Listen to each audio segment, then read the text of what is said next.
everybody. This is attorney Arkady Frekhtman, a New York City personal injury trial attorney. And today I wanted to comment on the trial that's going on, famous case of Johnny Depp suing his ex-wife Amber Heard for defamation and asking for $50 million.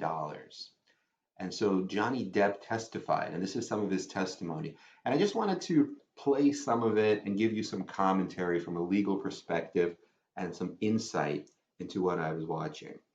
So number one, it's very interesting that the testimony, this is the first 10 minutes of it. This isn't the entire testimony, but it's interesting to me as an attorney that the testimony was done as a narrative, meaning the lawyer asked a question, kind of like an open-ended question. Why are we here? Why did you bring this case?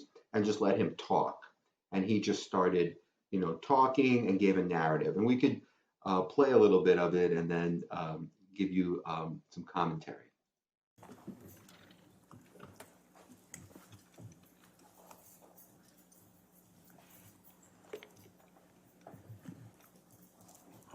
Okay. All right. Yes, ma'am. Good afternoon, Mr. Depp. Good afternoon. Can you please tell the jury why you're here today? Yes.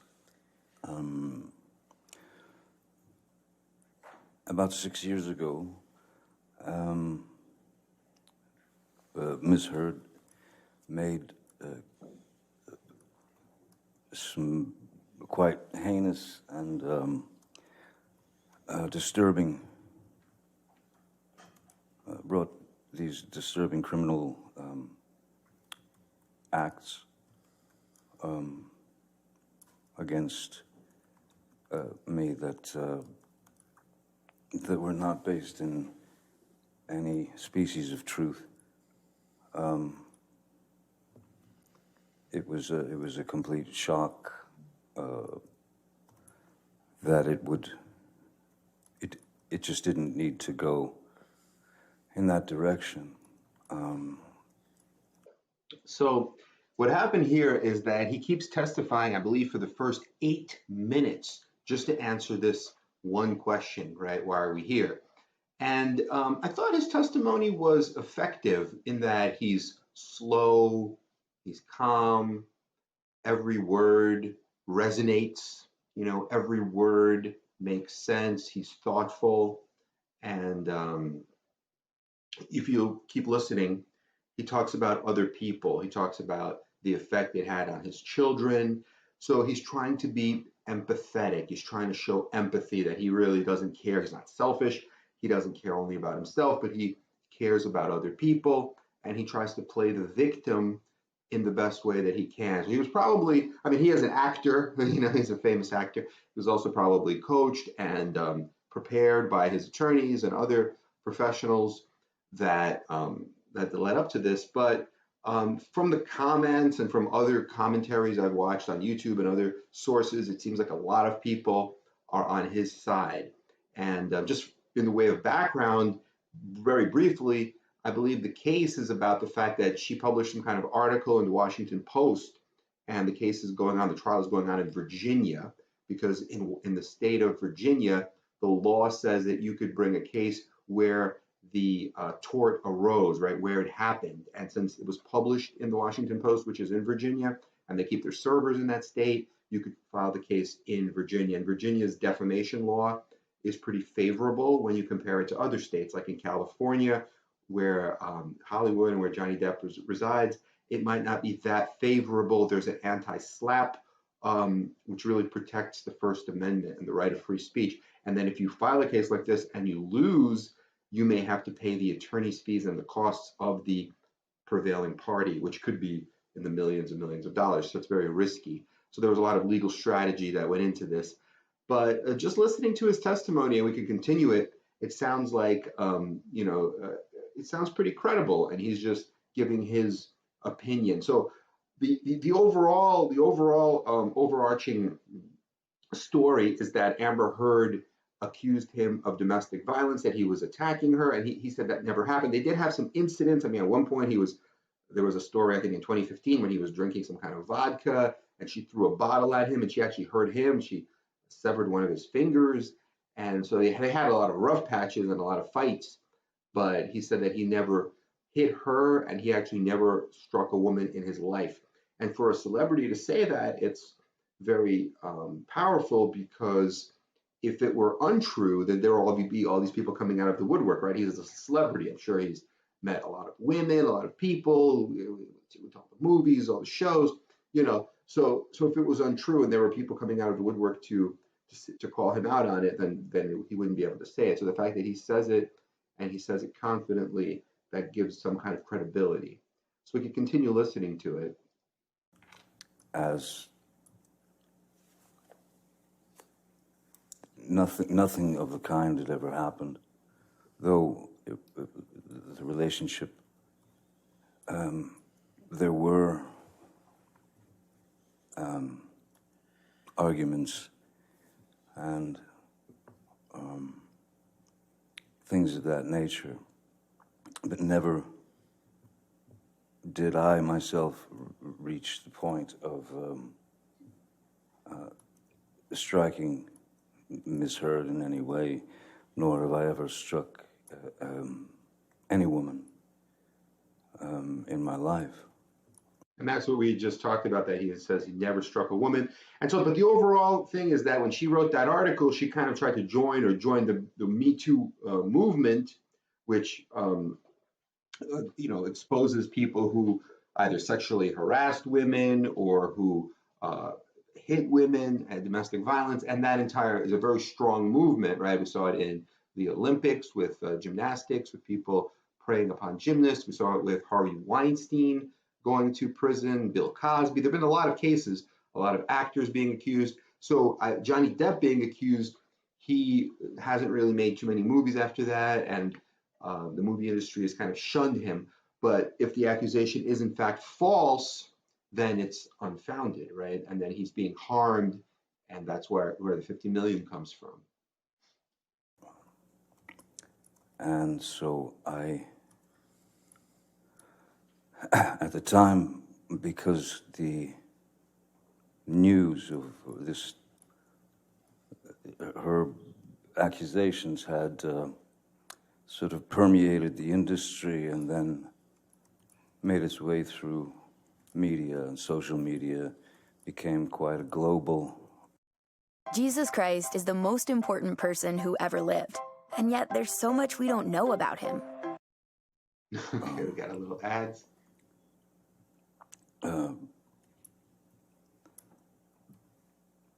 Let's say, quote unquote, fact, if you will. And since I knew that there was no truth to it whatsoever, I felt it my responsibility to stand up not only for myself in that instance, but stand up for my children, who at the time were 14 and 16, and so they were in high school, and I thought it was diabolical that my children would have to go to school and have their friends or people in the school approach them with the infamous People magazine cover with Miss Heard with a dark bruise on her face. And then it just kept,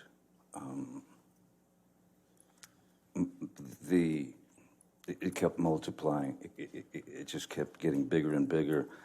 So it was my responsibility, I felt, to not only attempt to clear my name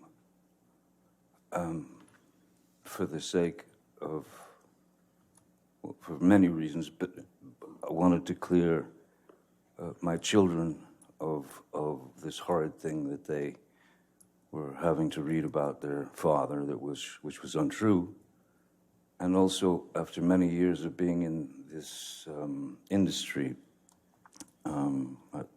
at the time, it was I'd probably been in the industry 30 plus years, 35 years. never had had any problems, anything like that.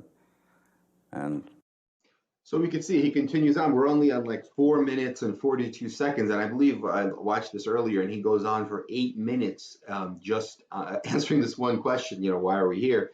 So, but I think it's effective. It's good in the sense that he seems credible.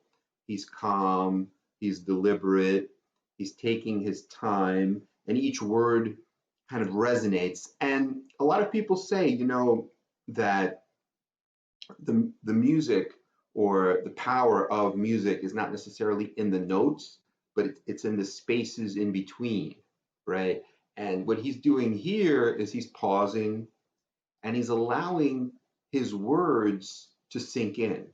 He's allowing some of his thoughts, some of his expressions to sink in to the jury, to the listener. And that's very powerful. And that's probably something he learned as an actor, but also that's very powerful. And it's a good tactic for witnesses to do in personal injury cases, in civil cases, in criminal cases, when they take the stand, in any types of case. Because somebody who's like not making eye contact, somebody who's speaking very fast without pausing, kind of may not be as persuasive. I had met many people over the years, many of the people, and had the opportunity to talk to those people and to even give advice to these people. And I'm not, my goal is the truth. My goal is the truth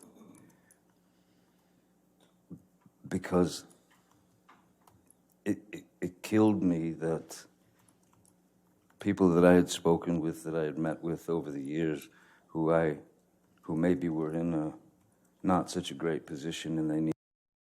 Jesus Christ is the most important. And so that's another big point that he's talking about, his goal being the truth, right? Because people could say, well, why are you here? You're here for the payday, right? You're here for money. But he says, no, my goal is the truth. And the trial ultimately is a search for the truth. What is the truth? Come, let us reason together. Let us search for the truth. So he's kind of being brutally honest, getting into the raw, real truth and saying, that's what I'm here for. I'm here for the truth. So I thought that was good. And a lot of the readers that we saw, a lot of the viewers and commentators also said that they thought it was pretty powerful. Important person who ever lived. And yet there's so much we don't know about him. Needed advice, and I gave them the best advice I could. All I could think of was that those people would think that I was a fraud and that I had lied. So I think he talks more about like other people, what other people would think, what effect it would have on his family, what effect it would have on his children. So that kind of makes him seem like a selfless person, not somebody who's in it for himself. And we see the same thing in like personal injury trials. When someone is injured, they might talk about the effect that their injury has on their spouse, on their children, on not being a good father because of the broken leg, and now he can't play catch or take his daughter to practice her soccer before the soccer games.